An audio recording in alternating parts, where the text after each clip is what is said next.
지금 조금씩 비가 내리고 있습니다. 왜 비가 오는 줄 아십니까? 어제 제가 세차를 했기 때문입니다. 제가 세차를 하면 꼭 비가 옵니다. 차를 사고 처음으로 풀 워시를 했더니 비가 옵니다. I had my car full wash yesterday. That's why it's rain today.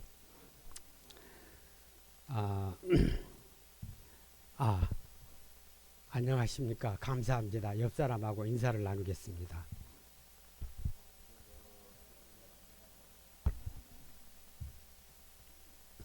예, 오늘 요절 말씀은 16절과 17절입니다. 다 함께 읽겠습니다. 시작. 예수의 발 아래 엎드려 감사하니 그는 사마리아 사람이라. 예수께서 대답하여 이르시되 10사람이 다 깨끗함을 받지 아니하였느냐? 그 9은 어디에 있느냐? 기도하겠습니다. 하나님 아버지, 예수님께서 세상까지 낮아주시고 저희를 섬기시고 그 은혜로 저희가 구원받은 것을 감사합니다. 하나님 아버지, 그 사랑이 저에게 이 시간 있게 하시고 그래서 사람을 이해하고 품고 살리는 좋은 목자들이 되게 이 시간을 축복하여 주시옵소서. 이 시간 말씀을 잘 알아듣도록 은혜 허락하여 주시옵소서. 죄인을 불쌍히 여겨 주시옵소서. 예수님의 이름으로 기도하였습니다. 아멘. 오늘 말씀에는 4가지 에피소드가 나옵니다. 오늘은 네 가지 에피소드를 사람은 어떤 존재인가 하는 한 가지 주제로 생각해 보고자 합니다. 학사님들이 제게 찾아와서 기도를 부탁하면서 하는 말을 들으면서 직장 생활이 힘든 게 업무 때문이 아니라 인간관계에서 오는 갈등 때문임을 알게 되었습니다. 종도 목사님, 그렇습니까? 예. 학생들 중에서도 학과 공부보다는 친구들과의 관계 때문에 학교 생활에서 고생하는 것을 많이 보았습니다. 교회에서나 선교지에서 갈등이 생기고 자칫 성령의 그릇이 깨질 위기까지 가는 것도 신앙 문제가 아닙니다. 동역자들 사이의 인간적인 갈등 때문입니다.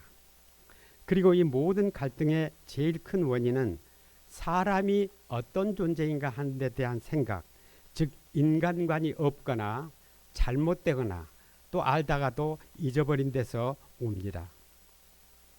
세상살이에서나 신앙생활에서나 인간관이 중요하고 행복과 불행이 여기서 결정된다고 해도 과언이 아닙니다. 특히 사람들을 예수님에게로 인도해야 할 예수님의 제자들에게 바른 인간관은 더욱 중요합니다. 그러면 오늘 말씀을 볼 때 사람이 어떤 존재입니까? 제1부, 실족하기 쉬운 존재. 1절에서 예수님은 제자들에게 말씀하십니다. 실족하게 하는 것이 없을 수는 없으나 그렇게 하는 자에게는 화로다. 실족하게 한다는 말은 본래 짐승을 함정에 빠지게 하거나 덫에 걸리게 한다는 뜻입니다. 그런데 사람을 실족하게 한다는 것은 발을 헛디게 한다는 뜻인데 구체적으로 말하면 사람에게 상처를 주거나 의심과 회의에 빠지게 하거나 나쁜 영향을 끼쳐 못된 데 빠지거나 해서 하나님으로부터 멀어지게 만드는 것을 말합니다. 그런데 1절을 다시 보면 예수님은 우리가 실족하게 하는 것이 없을 수는 없다. 실족하게 할 수 있다고 말씀하십니다. 제가 남산에서 목자 생활할 때 특히 장막에서 함께 생활하는 선배가 만날 늦게 일어나는 것을 보면서 어린 후배들이 실망하는 것을 보았습니다. 또 선배가 빨간 동영상은 다시는 보지 않겠다고 맹세하고서는 그 다음 주에 또 그걸 보았다고 괴로워하는 것을 보면서 후배들은 믿음이 무슨 소용이야 하면서 맥빠져 하는 것을 보았습니다.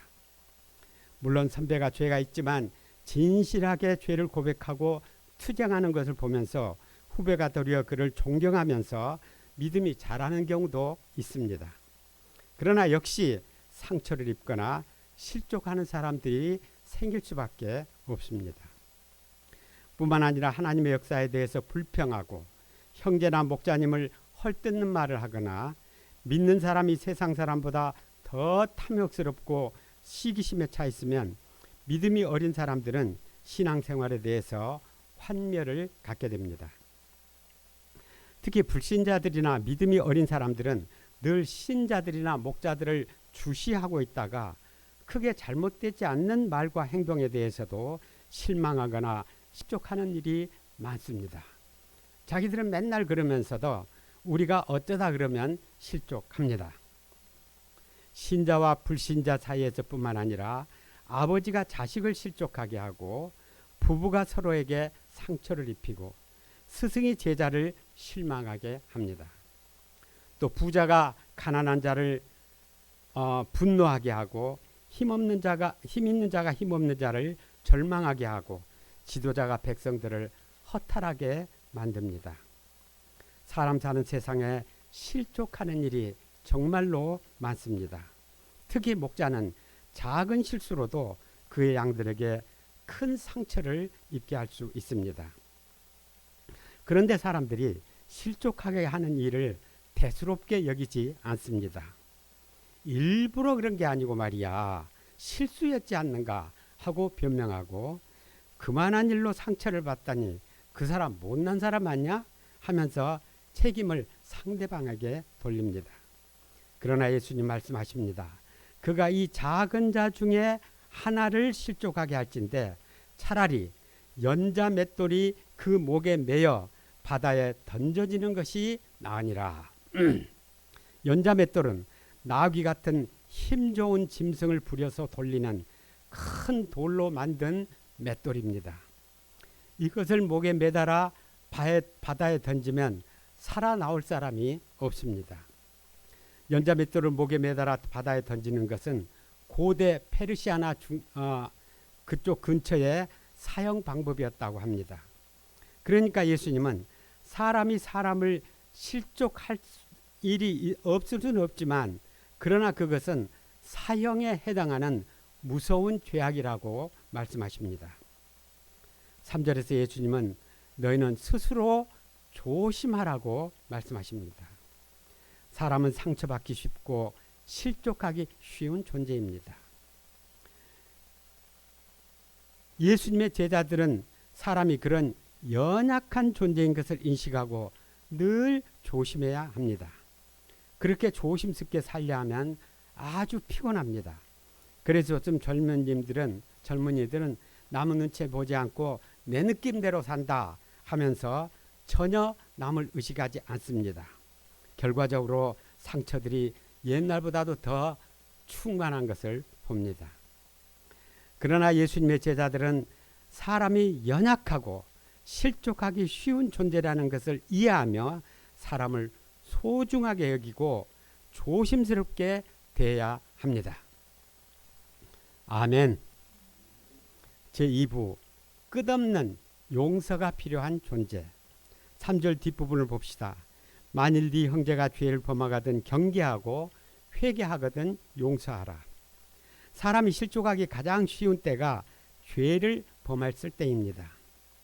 형제가 죄를 범했을 때 덮어주기만 하면 죄에 대해서 무감각해져서 더 큰 죄에 빠지게 됩니다. 죄를 경계하지 않고 덮어두는 것은 그 앞에 함정이 있는데 그 위에다가 담요를 덮어놓고 그 함정에 빠지도록 버려두는 것과 같습니다. 죄를 범할 때 그가 구체적으로 어떤 점에서 죄를 범했으며 또 그 죄를 회개하지 않으면 네 인생이 어떻게 되고 네 주위에 있는 사람들이 어떻게 되는가를 알아듣도록 책망하고 경계해야 합니다. 그러나 더욱 중요한 것은 회개할 때 용서하는 일입니다. 형제가 회개하면 그를 뜨겁게 아주 좀 과장을 해서 용서해야 됩니다. 그리고 그의 모든 죄를 깨끗이 잊어버려야 됩니다. 또 그럴 건데 뭐 하면서 그의 회개를 믿어주지 않으면 그의 마음이 삐뚤어져 버리거나 실족해 버립니다. 찬송가 255장입니다. 너희 죄 사해 주사 기억하니 하시네. 너희 죄 사해 주사 기억하니 하시네.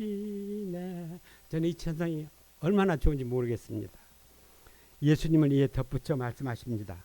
만일 하루에 7번이라도 내게 죄를 짓고 7번 네게 돌아와 내가 회개하노라 하거든 너는 용서하라.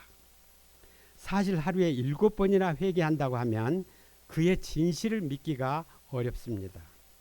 또 그런 형제를 계속 용서하는 것이 정말 이 사람에게 도움이 될까 하는 의구심도 생깁니다. 그러나 그렇지 않습니다. 그의 회개를 믿고 계속해서 뜨겁게 그를 용서하면 그 감화력 때문에 이윽고는 죄에서 벗어나게 됩니다. 대개는 5번에서 벗어나게 되고 아무리 완악한 사람도 7번에서는 감화됩니다. 용서에는 원자탄과 같은 힘이 있습니다. 사실 사람이란 하루에 7번이 아니라 70번이라도 용서가 필요한 존재, 악하고 또 약한 존재입니다. 인간이란 요구하고 기대할 수 있는 존재가 아닙니다. 도리어 끊임없는 이해와 용서가 필요한 존재입니다. 우리 자신이 바로 그런 사람들입니다. 그런데 예수님은 이러한 우리를 오래 참으시고 또 우리의 죄를 담당하시기 위해서 십자가에 돌아가셨습니다. 그 사랑 때문에 우리가 생명을 얻고 그 은혜 때문에 우리는 다시 일어설 수 있지 않습니까? 마찬가지로 우리 형제들도 예수님이 그 사람을 위해 십자가에 돌아가신 아주 귀한 사람들입니다. 예수님께서 그의 모든 죄를 사하시고 그를 위해 돌아가셨다면 어떻게 우리가 그를 정죄할 수 있겠습니까? 이제 5절을 보면 제자들이 예수님에게 우리에게 믿음을 더하소서 하고 하소연합니다. 예수님이 사람을 식조시키는 일이 사형에 해당하는 무서운 죄악이라고 말씀하시고 또 형제가 죄를 회개하거든 하루에 7번이라도 용서하라고 말씀하시자 제자들은 기가 막혔던 모양입니다. 랍비들도 죄 지은 사람을 3번은 용서하라고 가르쳤고 또 사실은 한 번 용서하기도 힘든데 하루에 7번이라니 도저히 불가능하다고 생각했던 모양입니다. 그들은 현재 자신들이 가진 작은 믿음으로는 도저히 사람을 감당할 자신이 없었습니다. 나 때문에 사람이 실족할까봐 조심하려면 신경이 다 끊어져 버릴 것 같고 또 하루에 7번이라도 용서할 만큼 넓은 마음을 가지려면 엄청난 믿음이 필요하리라고 생각했습니다.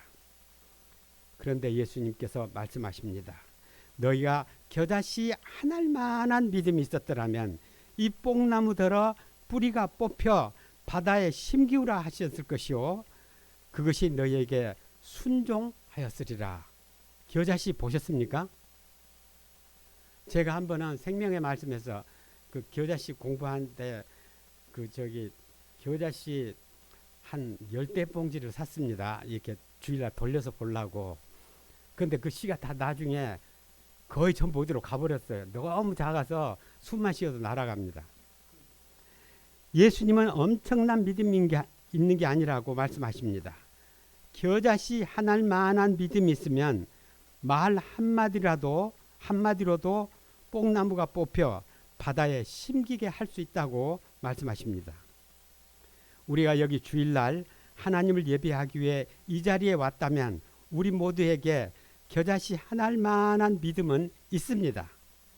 그런데도 왜 뽕나무가 뽑혀서 바다에 심기는 것 같은 큰일을 할 수 없습니까? 뽕나무 보고 그렇게 하라고 말을 하지 않기 때문입니다. 도저히 그렇게 되지를 않겠어. 말해봤자 나만 미친놈 될 것 같아서 말을 하지 않아서 않기 때문입니다. 말을 하지 않 아이고 내가 여기 잘 써놨는데 재미없게 됐네. 넘어가겠습니다. 믿음으로 힘든 일에 부딪혀보고 큰 일을 시도하지 않았기 때문입니다. 가만히 앉아서 믿음이 더해지기만을 기다리고 앉아있기 때문입니다. 이럴 때는 처 앉아있다 그래야죠. 믿음이란 양의 문제가 아니라 내용의 문제요. 이론의 문제가 아니라 도전의 문제입니다. 막연하거나 이론만의 믿음은 아무리 많아도 어떤 일도 이룰 수 없습니다. 그러나 믿음이 간절하고 도전적이면 그것이 겨자씨 하나일 만한 믿음이라도 큰 일을 이룰 수 있습니다. 겨자씨 하나일 만한 믿음이 있어도 학과 공부나 직장 생활을 신앙 생활과 함께 얼마든지 감당해낼 수 있습니다. 용서도 그러합니다. 너무너무 미워서 마음을 끓이다가 내가 이놈을 미워하다가 내가 죽겠다. 이제 용서해야 되겠다. 그래서 상대방을 만났는데 만나고 보니까 미움이 다시 끓어오르고 분통이 터지려고 합니다. 이때 1초만 참고 믿음으로 당신을 용서합니다. 정 힘들면 당신을 용서합니다. 이렇게 하고 말을 하면 뽕나무처럼 미움이 뽑히고 바다처럼 큰 사랑의 물결이 마음에 밀려옵니다. 한번 해보시기 바랍니다.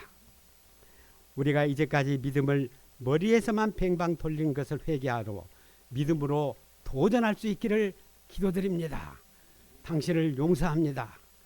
여기다가 센터를 지어놨으니까 뽕나무 너 바다에 가서 빠져 죽어 이렇게 말할 수 있기를 바랍니다. 겨자씨만한 믿음이지만 이 믿음으로 연약한 사람을 감당하고 미운 사람을 용서함으로써 사람을 살리는 사람들이 될 수 있기를 기도합니다. 뿐만 아니라 공부하는 데서나 미래를 개척하는 데 있어서나 큰 일을 하는 사람들이 될 수 있기를 기도드립니다. 셋째, 감사할 줄 모르는 존재. 7절부터 10절은 뒤에서 생각하기로 하고 먼저 11절부터 19절 말씀을 생각하겠습니다. 예수님은 지금 예루살렘으로 올라가시는 길인데 11절을 보면 사마리아와 갈릴리 사이에 있는 한 마을로 들어가시게 되었습니다. 그곳에는 10명의 나병 환자들이 있었습니다. 나병은 우리가 잘 아는 대로 흉측하고 고통스러운 병입니다. 또 무서운 전염병이어서 사람들과 함께 살 수 없었습니다. 개나 돼지도 사람과 함께 사는 걸 생각하면 그들은 짐승보다 못한 신세였습니다. 그들은 고통과 소외감으로 절망의 나날을 보내고 있었습니다. 그런데 예수님이 마을에 들어서자 10명의 나병 환자들은 멀리 서서 함께 외쳤습니다. 예수 선생님이여 우리를 불쌍히 여기소서. 그들은 망망대해에서 조난당한 사람들이 저 멀리 지나가는 배를 향해 소리를 지르듯이 그렇게 간절하게 온 힘을 다해서 소리 지르며 예수님의 은혜를 구했습니다. 예수님은 예루살렘으로 올라가시는 길이었기에 시간이 없으셨습니다. 또 십자가의 죽음을 앞두고 계셨기 때문에 마음이 무거우셨습니다. 그러나 그렇게 소리 지르며 간구하는 나병 환자들을 불쌍히 여서 그를 돕고자 말씀하셨습니다. 가서 제사장들에게 너의 몸을 보이라 이렇게 크게 했겠죠. 멀리 있으니까. 제사장에게 몸을 보이라고 하는 것은 전염병 환자가 제사장에 가서 신체 검사를 받고 나았다는 진단을 받아야만 사회로 복귀할 수 있기 때문입니다. 그러나 그것도 병이 다 나은 후의 일입니다. 예수님은 병은 고쳐주지도 않고 무조건 제사장에 가서 신체 검사를 받으라고 명하십니다. 꼭 사람을 놀리는 것 같지 않습니까?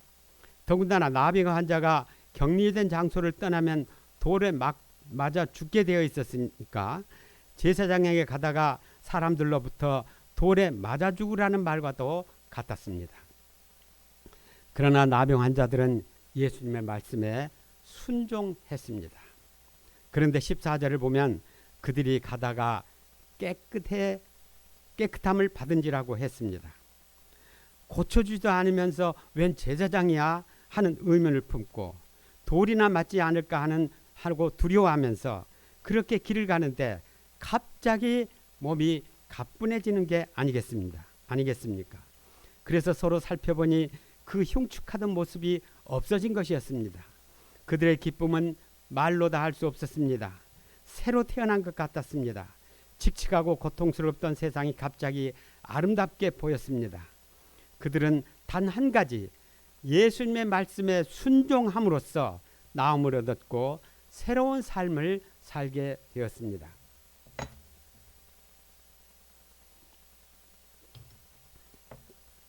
그런데 15절과 16절을 봅시다. 나음을 받은 나병 환자들 중에 사마리아 사람이 있었습니다. 그는 나병이 낫자 펄쩍펄쩍 뛰면서 기뻐했습니다.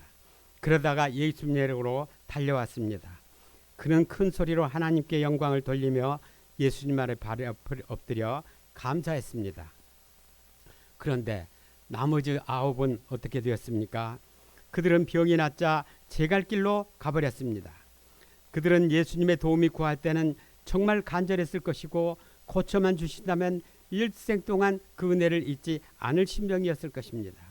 그러나 나음을 받자 제사장에 가서 신차검사 받는 일, 주민등록 회복하는 일 등으로 예수님은 까맣게 잊어버리고 말았습니다.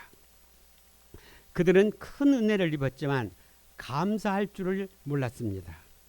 10명 중에 한 사람만이 예수님께 나와 감사했고 9은 감사할 줄 몰랐습니다. 이 일을 볼 때 사람이 어떤 존재입니까? 감사할 줄 모르는 존재입니다. 우리는 내가 다른 사람을 돕거나 은혜를 베푸면 감사하기를 기대합니다. 기대까지는 않더라도 아무 말이 없으면 참 서운합니다. 그러나 그것은 사람을 몰라서 하는 기대입니다. 목자들은 양을 힘써 도우면 그가 감사하게 여기기를 바라고 생명의 은인으로 여기를 바랍니다. 그러나 그들은 당신이 목자니까 당연히 그래야죠 할 뿐 전혀 감사하지 않습니다. 그러면 정말 서운합니다. 그런데 그게 바로 사람입니다. 우리는 사람이 감사하는 게 도리고 감사하지 않는 사람은 못된 사람이라고 생각합니다. 그러나 사실은 감사하지 않는 게 지극히 정상적인 사람이고 감사하는 사람이 참 이상한 사람입니다. 예수님의 은혜로 나병 나은 10사람 중에서 한 사람이 감사하고 9명은 감사하지 않았지 않습니까? 10%가 감사하고 90%가 감사하지 않았다면 감사하지 않는 게 정상적인 사람입니다. 사람들은 숨쉬고 살면서도 공기에 감사하지 않고 햇볕을 쬐면서도 하나님께 감사할 줄 모릅니다. 로마서 1장 21절에서는 이렇게 말합니다. 하나님을 알 때 하나님으로 영원합게도 아니며 감사치도 아니하고 오히려 그 생각이 허망하여지며 미련한 마음이 어두워졌나니. 사람은 하나님을 잃으면서 감사도 잃어버렸습니다. 사람이 하나님을 영화롭게 아니하고 감사하지 않을 때 마음이 어두워지고 불만이 가득 찹니다. 마음이 미련해져서 자기 분수를 잊고 교만해집니다. 하나님을 버리면 감사를 잊고 행복을 잃습니다. 17절 18절을 봅시다. 지루합니까? 다 같이 읽겠습니다. 17절 18절 시작. 저 대답하여 가라사대 10사람이 깨끗함을 받지 않았냐 하느냐 그 9은 어디 있느냐 이 이방인 외에는 하나님께 영광을 돌리는 자가 없느냐. 예수님께서 감사할 줄 모르는 사람에 대해서 왜 이렇게 안타까워 하십니까? 예수님이 생색을 내고 치사를 받고 선물이라도 받고 싶어서 그러는 것이겠습니까? 예수님께서 마음 아파하시는 것은 그들이 나병은 나았지만 그 영혼이 아직도 병든 자들이기 때문입니다. 사람에게는 육신의 병이 있을 뿐만 아니라 영혼의 병이 있습니다. 어떤 사람은 조금만 도와줘도 어쩔 줄 모르면서 감사합니다. 그런데 어떤 사람들은 아무리 도와줘도 불평만 합니다. 왜 도와주어도 감사하기는커녕 불평만 합니까? 그 영혼이 병이 들어있기 때문입니다. 감사할 줄 모르는 것은 도덕적인 결함일 뿐만 아니라 영적인 병이라는 것을 알아야 합니다. 그런데 예수님께 감사하러 온 사마리아 나병 환자를 봅시다. 그는 길에서 병이 낫는 것을 보면서 그것은 우연히 된 일이 아니라 하나님이 하시는 일이라는 것을 깨달았습니다. 그리고 예수님은 그 일을 하신 예수님은 하나님이 보내신 그리스도이신 것을 깨달았습니다. 그는 하나님께 영광을 돌리며 돌아와서 예수님 앞에 엎드려 감사했습니다. 예수님 감사합니다. 아픈 데가 없게 해주셔서 감사합니다. 사람답게 살게 해주셔서 감사합니다. 진짜로 감사합니다. 그리고는 일어나서 돌아가다가 또다시 돌아와서 감사했습니다. 나중에는 이스라엘 줄 모르고 그저 눈물만 쏟았습니다. 예수님께서 이런 그에게 말씀하셨습니다. 일어나 가라. 내 믿음이 너를 구원하였느니라. 예수님은 감사하기 위해 돌아온 사마리아 나병 환자가 육체의 병이 나았을 뿐만 아니라 영적으로 구원을 얻었다고 선언하십니다. 우리는 여기서 하나님께 대한 감사는 믿음의 첫걸음이요, 하나님께 대한 감사가 우리를 영혼의 병으로부터 구원해 주신다는 사실을 배우게 됩니다. 한스 셀이라는 사람은 내분비학자인데 정신의학계에서 스트레스의 대가로 친다고 합니다. 그는 1958년 스트레스에 대한 연구로 노벨 의학상을 받았습니다. 그는 캐나다 사람인데 고별 강연은 미국의 하버드 대학에서 했습니다. 감동적인 강연이 끝나고 기립박수가 터졌습니다. 박두 가운데서 무대를 내려가는데 한 학생이 길을 막고 물었습니다. 선생님, 우리가 스트레스 홍수 시대에 살고 있고 스트레스가 건강에 치명적으로 좋지 않다고 말씀하셨는데 스트레스를 해결할 수 있는 비결을 딱 한 가지만 얘기해 주십시오. 그러자 셀리는 그야말로 딱 한마디 했습니다. appreciation, 감사라는 말이죠. 이 말의 장면은 일시에 물 끼얹은 듯 조용해져 버렸다고 합니다. 요 간단한 거, 감사하는 거, 이거 돈도 드는 것도 아닌데 그냥 두 음절인데 이거를 못해서 그동안 개고생을 하고 있었다는 것을 일시에 깨달았기 때문입니다. 감사하다는 말은 헬라어로 기뻐하다, 은혜롭다, 아름답다 이런 말들과 같은 어원이라고 합니다. 하나님께 감사하는 사람은 항상 기쁨이 있고 사람들에게 은혜를 끼치고 그 생애가 아름다워집니다. 부모님께 감사하는 사람이 좋은 자식이 됩니다. 스승에게 감사하는 사람이 좋은 제자가 됩니다. 목자에게 감사하는 사람이 좋은 양이 됩니다. 하나님께 감사하는 사람이 좋은 하나님의 자녀가 될 수 있으며 하나님의 축복을 제대로 누릴 수 있습니다. 그러나 사람이 하나님을 잃어버린 후로 감사할 줄 모르는 존재가 되었다는 사실을 받아들여야 합니다. 그래서 사람은 감사하기 위해서 많은 훈련을 쌓아야 됩니다. 어린 아이 때부터 감사를 배워야 됩니다. 내가 어린 아이들을 보면은 어린 아이들이 그렇게 예뻐요. 이 나이가 되면 그런가 봐. 예뻐서 이렇게 말을 하고 그러면 애들이 말을 안녕하십니까 하고 감사합니다 하는 애들이 있는데 보면 더 예뻐요. 걔들은 크게 될 것 같아.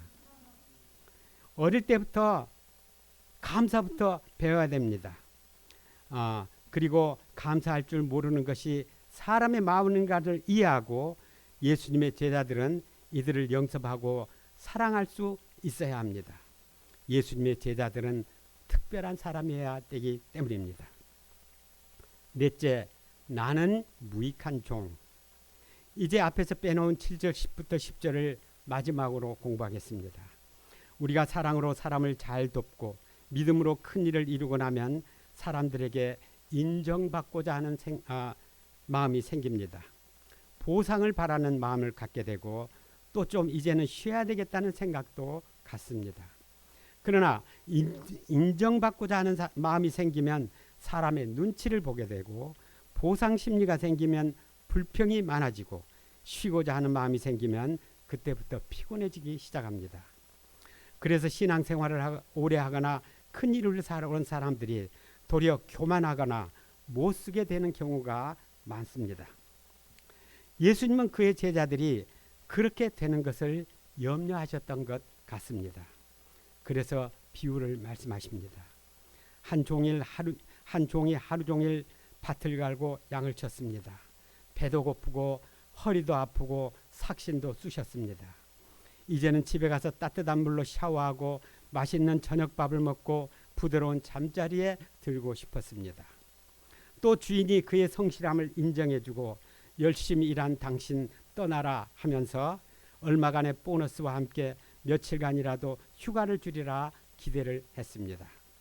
그러나 주인은 어떠합니까?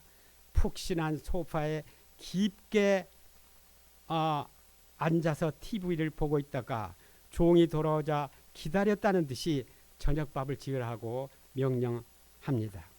밥을 지어다 올리면 이번에는 자기가 먹을 때까지 서서 시중 들라고 명령합니다. 그러고도 주인은 수고했다든가 감사하다는 말은 한마디도 하지 않습니다. 주인이 참 너무하다 싶습니다. 그러나 예수님께서 이 비유를 말씀하시던 당시는 노예 제도가 있었습니다. 종이 그 많은 일을 해야 했던 것이나 주인이 수고했다는 말 한마디 안 하는 것이나 모두 당연하던 시절이었습니다. 예수님은 말씀하십니다. 이와 같이 너희도 명령받은 것을 다 행한 후에 이르기를 우리는 무익한 종이라 우리가 하여야 할 일을 한 것뿐이라 할 것이라. 예수님의 제자들은 다른 사람들에 대해서는 연약하기 때문에 소중한 존재요 끝없는 용서가 필요한 존재로 인식해야 됩니다.